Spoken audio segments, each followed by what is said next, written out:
teman-teman, di video kali ini saya ingin membahas mengenai rahasia untuk menjaga kestabilan jiwa, ya. Nah, kenapa disebut rahasia? Karena kita masih nggak terlalu melek psikologi, masih banyak orang yang awam sekali soal psikologi. Bahkan kalau lagi senam tuh, zaman saya kecil ada senam, waktu diajak senam, ayolah senam supaya sehat jasmani rohaninya. Saya sekarang baru mikir, jasmani rohani kok jiwani nggak disebut ya? Memangnya senam tuh bisa menyehatkan rohani? Itu salah itu. Senam tidak menyehatkan rohani. Mungkin maksudnya rohani itu jiwa kali maksudnya. Dan itu pun sudah salah. Jadi senam itu menyehatkan jasmani aja sebenarnya. Ya kalau menyehatkan jiwani mungkin refreshing supaya nggak jenuh, tapi tidak menyembuhkan luka batin. Jadi jasmani rohani itu kurang tepat. Yang tepat ada jasmani, jiwani, rohani. Tapi saya nggak lagi mau bahas itu. Cuman gini, mengapa saya bilang ini adalah judul videonya rahasia menjaga kestabilan jiwa. Kenapa ada kata rahasia? Karena memang masih banyak yang belum tahu. Ya, yang kita tahu kan apa? Ya makan, minum, beli pakaian, sandang pangan, sekolah, gitu kan. Tapi ilmu untuk menjaga kestabilan jiwa itu masih sangat sedikit orang yang mengetahui. Yang kita tahu kan refreshing, kalau lagi stres refreshing, jalan-jalan, ya cari nuansa baru. Ya itu bukan treatment yang sesungguhnya sebenarnya. Orang kalau ada masalah kejiwaan ya diajak refreshing ya senang sebentar, tapi nanti balik ya luka lagi kan. Teringat lagi dengan lukanya. Nah, jadi ini cara menjaga kestabilan jiwa. Hal-hal yang sebenarnya beberapa di antaranya remeh-temeh, tapi itu penting sekali, jangan Anda abaikan, ya. Baik, yang pertama adalah tolong usahakan subuh maupun malam hari itu haramkan untuk jangan melihat atau mendengar yang negatif. Sama sekali jangan.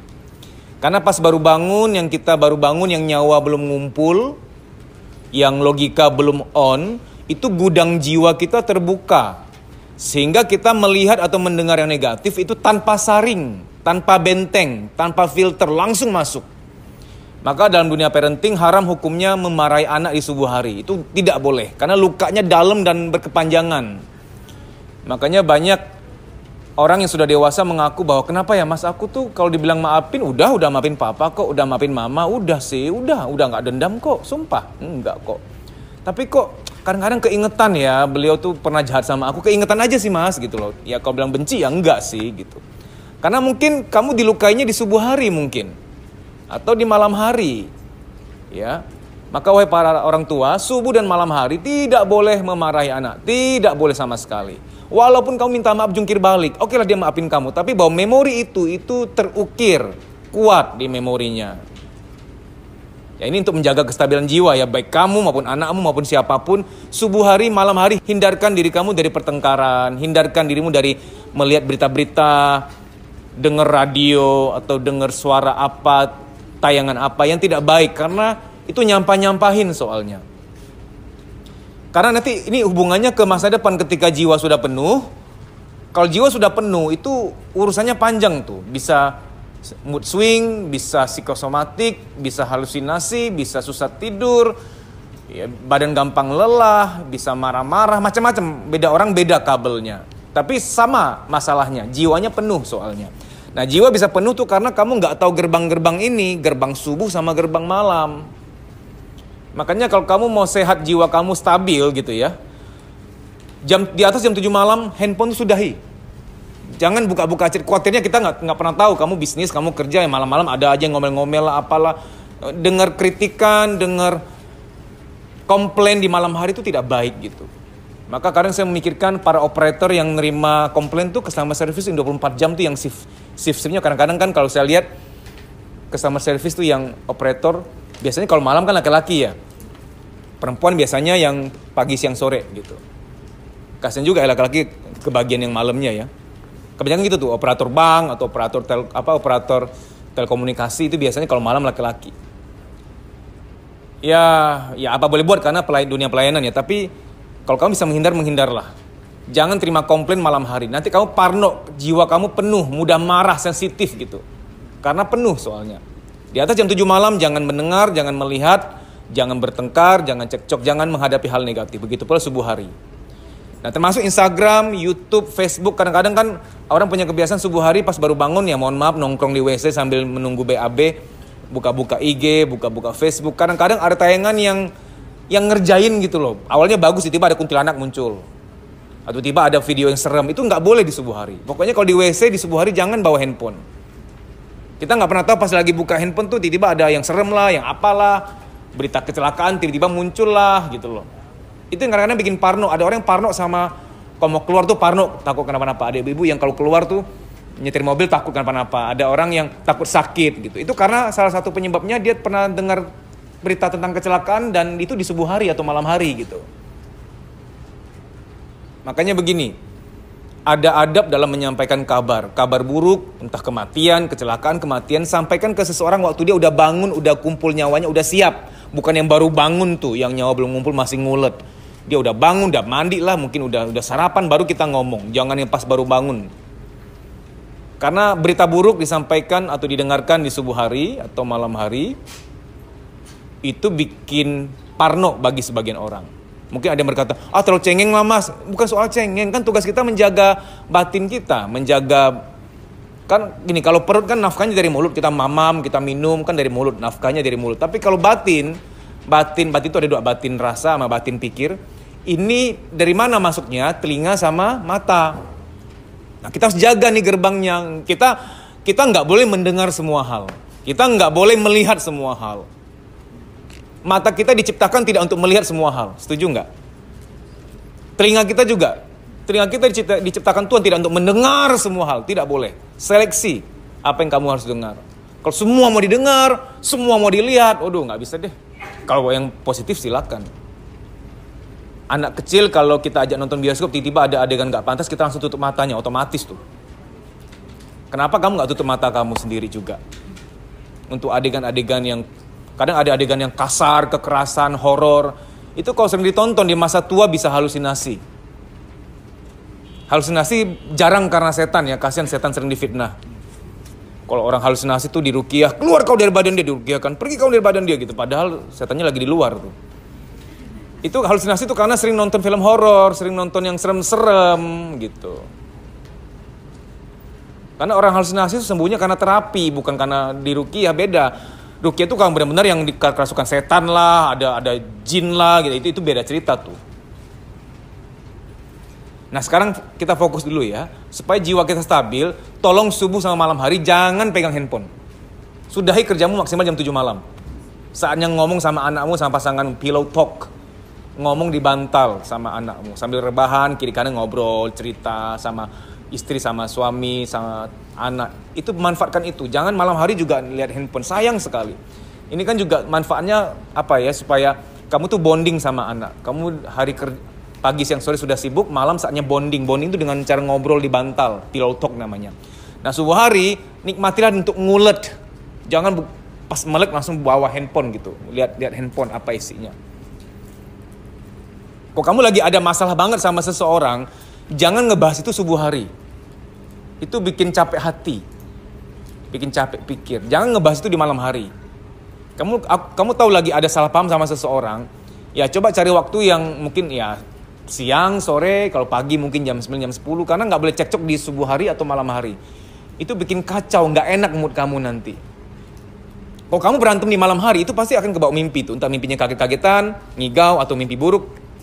Itu berarti dia transfer, dia konversi ke alam bawah sadar. Itu satu ya. Untuk menjaga jiwa stabil, jaga gerbang subuh, jaga gerbang malam. Baik menjaga tontonan, pendengaran, maupun menjaga jangan sampai cekcok sama orang di masa-masa itu. Kalau kamu bisa jaga ini, nanti di masa tua enak tuh. Di masa tua kamu gak nyusahin orang. Karena ada orang di masa tua itu ketika di masa lansia nyusahin anak cucunya. Karena mulai suka marah-marah, nangis-nangis, gak jelas, tiba-tiba teriak. Itu bukan setan juga, bukan. Kepenuhan dia tuh. Semua keluar tuh di masa tua. Jadi kalau ada yang bilang waktu menyembuhkan, ternyata waktu tidak menyembuhkan. Katanya time heals, waktu menyembuhkan. Ternyata tidak. Kalau kamu gak percaya, silakan kamu ke panti jompo. Saya setahun sekali biasa ke panti jompo, dengar kakek nenek curhat. Kamu akan kaget. Walaupun katanya mereka pikun, tapi memori mereka itu kadang-kadang menceritakan luka batin detail loh. Saya ingat seorang nenek tuh, aku tuh dulu pernah diusir ibuku, disuruh keluar dari rumah karena aku gak bantuin masak. Aku ingat ibuku pakai baju merah. Saya sampai ingat baju merahnya, ibunya mengusir dia. Jadi kalau dibilang waktu menyembuhkan, tidak. Waktu tidak menyembuhkan. Untuk luka batin yang parah, di masa tua tetap akan terngiang-ngiang. Jadi saya juga ingin menyampaikan pada, mungkin ada kebetulan ada motivator yang nonton video ini. Karena banyak motivator salah kaprah. Saya mau ngomong langsung gak enak, dipikir saya iri sama dia. Tapi ya gimana, saya sampaikan di sini. Wahai para motivator, berhentilah mengatakan waktu menyembuhkan. Itu meracuni banyak orang. Karena ada beberapa motivator mengatakan, time heals, waktu menyembuhkan. Ada satu di antaranya penulis terkenal banget. Terkenal, bukunya ratusan ribu laku. Sayang ya, dia gak belajar psikologi ya. Dia harus mengatakan, biarlah waktu menyembuhkan. No, waktu tidak menyembuhkan. Saya berikan contoh sederhana deh. Ini contoh yang sangat sederhana. Kamu punya teman SD, dia fobia kecoa. Fobia kecoa ya. Kapan-kapan kalian reunian, padahal udah 30 tahun. Saya mau tanya, masih fobia kecoa nggak? Pasti masih. Kecuali dalam 30 tahun dia pergi terapi, baru sembuh. Karena kadang-kadang butuh ikhtiar. Untuk hal tentu butuh ikhtiar, dengan doa aja nggak bisa. Contoh, orang yang trauma naik lift, apakah dengan berdoa aja sembuh? Amin, bisa. Tuhan bisa lakukan apapun, bisa. Tapi Tuhan minta kita berikhtiar juga. Carilah dokter jiwa, carilah psikolog gitu loh. Sama seperti saya pernah sakit banget di perut, nyeri banget. Udah dicek, kata dokter ini usus buntu, Dad, harus diangkat. Saya janganlah, saya tak operasi, saya berdoa aja, Dok, berdoa. Nggak bisa, Dad, doa ya doa, ikhtiar gitu ya. Betul juga sih, harus diangkat usus buntunya. Jadi doa perlu, tapi kadang-kadang kita butuh usaha gitu. Sama seperti kita minta kepintaran, tapi kita semua belajar kan gitu ya. Yang kita doakan semoga otak ini menyerap ketika belajar. Tapi ikhtiar kita, belilah buku, bacalah buku kan gitu. Jadi maksud saya, waktu engkau berdoa, minta kebahagiaan, silakan. Dimudahkanlah bahagiaku ya Tuhan, mudahkanlah bahagiaku, lancarkanlah urusanku. Mintalah. Tapi bahwa ikhtiar-ikhtiar supaya bahagia bagaimana? Kejarlah itu ikhtiarnya. Nah, termasuk ikhtiar hari ini saya ajarkan, jaga subuh, jaga malam, jangan dengar dan lihat yang negatif. Sekarang yang kedua, untuk menjaga jiwa kamu tetap stabil. Tolong benar-benar berhenti untuk berharap dihargai. Karena orang-orang yang kamu harap hargai kamu, dia pun haus penghargaan. Orang yang kamu harap bahagiakan kamu, dia pun kosong gitu loh. Saya mau bicara realitas ya. Psikologi itu bicara realitas, hal-hal yang real. Apakah ada orang yang benar-benar bahagia selamanya? Tidak ada. Jadi kalau kamu berpikir, wah dia bahagia banget orangnya, dia mampu membahagiakan aku. Karena gini ya, luka batin paling banyak disebabkan karena anak merasa bahwa dia itu tidak dihargai orang tuanya. Orang tua merasa nggak dihargai anaknya. Suami nggak merasa dihargai oleh istrinya dan sebaliknya. Jadi kenapa saya masukkan ke poin kedua? Untuk menjaga jiwa kita stabil, kita tuh tidak aman terlalu ngarep dihargai orang. Itu nggak mungkin banget. Karena gini loh, Tuhan aja yang maha patut untuk dihargai, bahkan masih banyak hambanya yang nggak menghargai Tuhan. Ngerti nggak maksud saya? Tuhan itu maha sempurna, nggak ada salah secuil pun. Tuhan itu maha sempurna, maha baik, maha patut untuk dihargai senantiasa. Tapi kita pun pernah nggak menghargai Tuhan. Misalkan kita nggak mau sembahyang, kita malas, kita nggak mau berdoa. Bahkan ada orang yang berkata Tuhan tidak adil. Itu pun bentuk tidak menghargai Tuhan. Betul nggak maksud saya ini? Tuhan aja ada yang nggak menghargai, apalagi kita. Karena banyak luka batin, banyak kasus broken home itu karena sama-sama menunggu dihargai gitu, sama-sama ngarep dihargai. Ini racun gitu loh, ini sangat racun. Kalau kamu masih punya keinginan, harusnya dihargai gua dong mas. Oh itu bahaya banget, nggak stabil jiwa kamu nanti. Waktu kamu lagi, wajar sih kita ngarep dihargai ya, tapi kamu sugesti diri kamu, wong dia juga kok, dalam hati tapi jangan diomongin, wong dia juga kosong kok. Orang kosong apa yang aku harapkan? Mending ngomong gitu, kita lebih tenang. Wong dia kosong kok. Dia juga gak bahagia-bahagia banget. Dia juga mungkin kurang penghargaan. Apa yang aku harap dari dia? Kita ngomong dalam hati supaya kita turun ekspektasi kita. Karena ada orang yang, saya kan konselor pranikah. Konselor pranikah dan konselor pernikahan. Banyak masalah rumah tangga terjadi karena orang-orang yang masuk ke pernikahan dengan harapan, gue kalau nikah sama dia, gue bahagia nih, gue dibahagiakan. Ngarepnya begitu. Sama-sama ngarep begitu tuh. Padahal menikah kan saling melengkapi. Ya. Ada orang yang kayak kutu loncat, dia dari kantor A ke kantor B, kantor C gini. Kantor A, dia nggak dihargai temennya, pindahlah dia. Kantor B, dia nggak dihargai atasannya, pindahlah dia. Seterusnya akan begitu. Kemanapun kamu pergi, selama ujian kamu nggak kelar, akan ada ujian susulan, cuman pengujinya berbeda. Ngerti nggak? Kamu di kantor A, yang nguji itu teman kamu. Dia yang zolimin kamu, itu ujian bagi kamu. Kamu nggak ikhlas, kamu pergi. Di kantor B, ujiannya kan belum selesai. Kamu dianggap nggak lulus tuh di kantor tadi tuh oleh Tuhan. Akan ada ujian susulan, cuman kali ini mata ujian untuk rendah hati itu yang nguji bukan teman tapi atasan gitu. Nah ini masuk ke poin kedua ya, selalu sugesti diri kamu. Orang-orang yang aku harap menghargai aku, mereka juga kosong loh. Apa yang aku harap dari mereka? Ngomong gitu dalam hati terus-terusan supaya turunlah ekspektasi kita untuk nggak terlalu ngarep dihargain gitu kan. Ini racun loh, sangat racun. Hari gini ya, jangankan kita cuek. Kita mau nolong orang aja, kadang orang yang ditolong nggak ngehargai kita. Mau nolong loh, ini bukan minta-minta, ngerti nggak maksud saya ini? Mau nolong ini, mau nolong gitu. Apalagi yang kita cuman cuek gitu ya. Nah ini poin kedua, selalu sugestikan ke diri sendiri. Orang-orang yang aku harapkan untuk menghargai aku, istriku, suamiku, orang tuaku, dalam hati tapi ya, beliau juga kosong kok. Apa yang aku harap dari dia? Gitu. Begitu kita tahu bahwa orang-orang ini juga nggak bahagia kok, kita nggak terlalu ngarep lagi untuk dihargai gitu loh. Oke, sekarang yang poin berikutnya untuk menjaga kestabilan jiwa. Kamu harus menghindari banyak kebisingan. Karena sering berada pada kebisingan, hiruk pikuk, itu membuat jiwa itu lelah. Nanti ujung-ujungnya bisa migrain, insomnia, nyeri head, badan gampang capek, ngigau, mimpi buruk, mood swing, psikosomatik. Kamu harus tahu bagaimana menyeimbangkan, cari jadwal-jadwal di mana kamu tuh jedakan jiwa kamu, keluar dari kebisingan. Kalau orang Jakarta itu biasanya setiap minggu, Sabtu Minggu pasti berbondong-bondong entah ke Puncak lah, ke Bogor.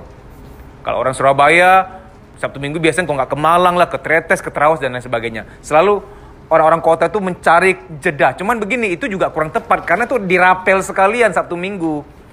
Padahal menjeda itu harus lebih, frekuensi lebih ditingkatkan setiap 2 hari sekali. Tapi nggak harus keluar kota, enggak. Kamu cuma diem di rumah tok, santai, nggak ngapa-ngapain gitu. Dengar musik kesenangan kamu. Nggak ngapa-ngapain, do nothing. Itu penting. Kalau kamu hidup kamu nggak menjeda, terlalu banyak kebisingan, hiruk pikuk ya. Tengah malam pun masih kerja, masih mikir yang berat-berat. Nanti akan tiba saatnya kamu ngeheng gitu. Tapi sebelum menuju ngeheng itu sudah mulai ada mood swing, mulai ada mudah marah, digigit nyamuk pun luka batin gitu. Karena udah mulai penuh sebelum menuju ke ngeheng. Jadi carilah jeda. Jeda itu yang nggak ngapa-ngapain. Kamu hanya sekedar ke kafe pesen teh doang murah, udah nggak ngapain. Itu penting, jeda gitu loh. Kafe yang sepi tentunya, yang di luar hiruk pikuk gitu. Maka me time itu penting, me time itu perlu banget. Lihat ya, orang yang berada hidup pada kebisingan terus ya, yang pagi siang sore dengar kebisingan kemacetan kota, tetot. Wah itu kucing juga nggak betah tinggal sama dia. Pasti sering dimarahin tuh kucing. Ya, jadi hindari kebisingan, diaturlah supaya jangan terlalu hiruk pikuk terlalu banyak ya. Hal yang keempat, untuk menjaga kestabilan jiwa, manusia itu Tuhan ciptakan untuk memberi. Jadi jiwa manusia dan tubuh manusia Tuhan tuh ciptakan untuk memberi.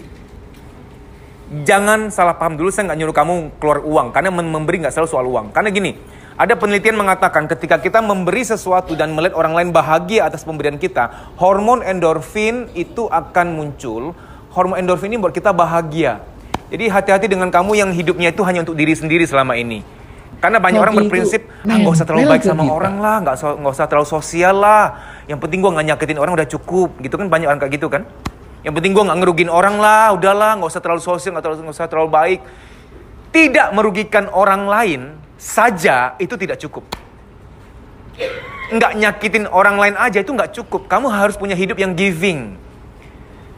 Latih diri kamu, tetangga lagi susah, datang cuman sabar ya bu, cuma puk-puk, bantu pupuk, husap pundaknya, itu sudah memberi tuh. Karena ketika kamu sudah tidak pernah memberi, ada ketidakseimbangan di hormon. Kalau kamu sibuk, itu bisa dirapel sebenarnya. Saya tuh kalau ke panti asuhan, paling suka ke panti asuhan balita. Karena saya sering kasih sedekah pelukan. Karena saya tahu, kadang saya ke panti asuhan balita tuh, bawa diapers atau bawa susu sampai mohon maaf, pembinanya mengatakan, mas mohon izin mas, bukannya kami sombong. Itu di gudang banyak mas. Susu, diapers udah banyak mas. Takut ada yang kadaluarsa. Mas mohon izin kalau kesini mungkin ajak main aja anaknya. Oke lah, kalau sejak saya itu saya nggak bawa apa-apa lagi. Saya ngajak main, saya peluk gitu. Sampai kadang-kadang ada seorang anak yang saya peluk itu pas mau saya lepas karena udah setengah jam peluk ditimbang umur 2-3 tahun gitu ya. Nggak mau lepas loh, dia pegang gitu nggak mau lepas. Saking dia mungkin jarang dia peluk. Pas saya teliti ternyata di situ tuh ada rasio, ada perbandingan 5 balita pembimbing 1. Ya kasihan lah ya mereka tuna pelukan, kurang dapat pelukan gitu. Baik, jadi kita harus punya kehidupan yang memberi. Jangan fokus memberi soal uang, enggak. Memberi dukungan, memberi doa, memberi kesempatan, memberi perhatian. Seminggu sekali, cari tahu siapa yang bisa kamu perhatiin. Cari tahu siapa yang bisa kamu tolong, kamu semangatin. Karena harus ada kehidupan memberi soalnya. Karena kita diciptakan Tuhan untuk memberi, tidak hanya menerima. Ketika kita tidak pernah memberi lagi, ada galau-galau, ada kekosongan, ada rasa-rasa kosong di hati kita gitu. Ya, memberi juga jangan sampai membebani kamu, harus seikhlasnya. Jangan sampai misalkan memang lagi sibuk paksa-paksain untuk nyediain waktu ke seseorang, ketika nggak ikhlas malah nggak enak gitu loh. Ya, memberi yang kamu tuh lagi senggang, lagi bisa, dan itu kamu ikhlas, maka itu lebih berkah karena kamu bahagia soalnya. Ya, oke. Hal berikutnya supaya jiwa kamu stabil, temukan cinta. Tapi cinta ini maksudnya gini, cinta itu ada banyak. Ada cinta eros tuh yang lawan jenis ya, aku suka sama dia suka sama aku, lebih ke lawan jenis itu cinta eros ya. Nah, ada cinta yang non eros, misalkan udah lama nggak ketemu paman kamu, udah lama nggak ketemu nenek kamu, udah lama nggak ketemu bibi kamu, udah lama nggak ketemu keponakan kamu yang masih kecil gitu loh. Ketika kamu ketemu keluarga yang kamu cintai, yang kamu sayangi, ngobrol panjang sama dia, ada cinta gitu. Cinta itu meremajakan jiwa kamu. Karena ketika orang kekurangan cinta, dia nanti akan lari ke emosinya juga, ke tidak stabilnya emosi. Mas, aku tuh benar-benar tuna cinta loh mas, gak ada yang bisa aku cintai loh ya. Ya papa mama nyakitin aku, anak juga begitu, kakek nenek juga. Kami semua keluarga yang masing-masing gitu loh. Bagaimana aku menemukan cinta ya? Ada banyak cara. Kau misalkan ke panti jompo, misalkan ada kakek, itu di panti jompo semua tuh merasa terbuang loh. Kok kamu ke panti jompo, kamu akan melihat kengerian. Orang di masa tua yang tanda petik dibuang oleh anak-anaknya. Tanda petik ya, saya nggak bilang sesungguhnya dibuang. Ibu mau jadi ibu angkatku nggak? Bapak mau jadi ayah angkatku nggak? Cuma sekedar bertanya seperti itu gitu. Oh ya mau, kamu sering-sering aja datang ke sini gitu kan? Iya, tapi boleh nggak kalau aku datang aku minta dipeluk gitu. Sorry ya, saya bukan ngajarin yang enggak ya, tapi ini kita tuh butuh sosok gitu. Ini khusus bagi kamu yang nggak punya sosok orang tua ya. Saya pernah meminta itu waktu saya datang ke panti jompo, saya minta seseorang memeluk saya yang sudah tua banget, sudah renta umur 80. Saya minta dia peluk saya gitu. Waktu dipeluk tuh saya merasa, walaupun badan saya besar, saya merasa kayak kecil lagi gitu, kayak anak-anak gitu. Enak rasanya tuh kayak dicas gitu, ada yang nyayangin kita gitu loh. Nggak bisa dipungkiri, kita tuh butuh cinta gitu. Cuma kita cari di tempat yang benar. Ya, saya pernah bilang di Instagram tuh ya, kadang-kadang aku sengaja ke tempat facial tuh supaya disentuh-sentuh, sini dipijit-pijit gitu. Enak rasanya, ini udah tuna asmara lama nih, udah 5 Asian Games. Enak gitu, enak disentuh gitu. Jadi aku ke tempat facial bukan mau bersihin muka, enggak. Ini udah takdir muka gue ini, udah gak bisa berubah lagi. Cuma enak disentuh gitu. Apalagi kalau kerimbat kan, wah gitu. Mbak yang pelan ya mbak ya, pakai perasaan dong mbak gitu. Kan nggak pakai ikatan lebih enak kan? Kan nggak bisa dipungkiri manusia tuh butuh pelukan. Carilah pamanmu, bibimu, minta peluk gitu. Itu menolong gitu. Setiap orang butuh pelukan. Anakmu, berikan dia pelukan setiap hari. Pelukan tuh penting. Kita butuh cinta. Nggak bisa yang berkata, gue nggak butuh cinta kok gitu. Nah, apalagi alangkah baiknya kamu segera menikah, punya pasangan, ya, dapat nafkah pelukan setiap hari. Oke, kita masuk ke poin berikutnya, bagaimana menjaga jiwa kita tetap stabil. Ini memang hal sepele ya, tapi mau nggak mau kamu harus tahu. Hindari dan kurangi kafein. Karena kafein itu memaksa jiwa, memaksa otak, memaksa neuron-neuron kita tuh untuk nyala secara paksa. Kamu udah ngantuk, udah lemes, minumlah kopi. Teh juga mengandung kafein ya. Pas minum langsung melek kan. Itu pemaksaan sebenarnya. Sampai kamu dibuat ngantuk memang perlu rehat. Sampai kamu dibuat lemes memang perlu rehat, kamu paksa. Di dunia ini apapun yang sifatnya paksaan tuh nggak boleh. Saya nggak larang kopi, nggak. Kopi saya nggak larang. Kalau kamu ngopinya hobi, pagi ngopi nggak masalah. Buat hobi kan, siang ngopi nggak apa-apa. Tapi kalau malam hari udah ngantuk, buat kopi, melek lagi. Itu pemaksaan gitu. Apapun yang dipaksakan tidak baik. Ya. Hal berikutnya untuk menjaga kestabilan jiwa. Setiap orang itu butuh menuangkan, wajib menuangkan. Paling enggak kamu nulis diary. Itu udah paling enggak banget, wajib menuangkan. Enggak bisa yang udahlah enggak ngomong, enggak pernah nangis gitu. Selalu bilang, enggak apa-apa kok, enggak apa-apa, enggak apa-apa, enggak apa-apa. Udah penuh tuh. Enggak bisa, Mas, aku enggak percaya siapa-siapa, Mas. Enggak ada orang yang aku percaya. Kamu enggak perlu percaya siapa-siapa kok. Nulis diary kan kamu enggak perlu percaya kertas. Tulis aja. Gue gak suka sama dia, kenapa sih dia gitu banget zolim sama gue, pacaran 5 tahun kawin sama orang lain. Mertua kan zolim banget ya, depan gue baik-baik, di belakang gue ngomongin gue. Tuangkan saja, setelah itu kamu sobek, buang silakan. Manusia gak boleh terlalu mendem terlalu lama, supaya jiwa kamu stabil. Hal berikutnya, kamu wajib mengapresiasi diri kamu sendiri. Jadi kalau lagi bengong, lagi sendiri, puji-puji diri kamu sendiri. Bukannya sombong atau bukannya mau mencongkakkan diri, tidak. Karena gini, kita ngarep orang hargai kita itu menyakitkan. Kapan datang gitu. Kamu harus self-appreciation, self-love, self-respect. Jadi kalau lagi sendirian tuh ngomong aja, kalau dipikir-pikir aku hebat juga ya, aku tuh pernah ranking 3 loh waktu SMA. Walaupun sudah lampau-lampau bilang, enggak apa-apa, kamu tetap sampaikan lagi kepada diri kamu sendiri. Aku hebat ya, aku pernah lomba puisi, terus aku menang runner up 2 gitu. Kamu puji diri kamu sendiri. Karena kalau sudah kurang self-love, gini ya, ada orang-orang yang sekarang sudah pada tahap depresi, yang nyakitin diri udah nggak mikir. Sampai ada yang nggak mau mandi, nggak mau ngerawat diri, karena self-love-nya hilang, self-respect-nya hilang. Kenapa? Ini dia terlalu ngarep dihargai, dicintai, sementara dia jarang melakukan praktik-praktik menghargai diri sendiri. Jadi saya sarankan ke kamu, kalau lagi santai, lagi relax, nggak ada siapa-siapa, puji diri kamu sendiri. Aku hebat juga yang kemarin ada proyek di kantor, gue yang menangin tendernya loh. Hebat juga ya, muji diri sendiri gitu. Nggak salah, kecuali kamu menyombongkan diri dan ada orang ngeliat, lu tau nggak gue hebat? Nah, itu nggak boleh. Tapi kan kita ke diri sendiri.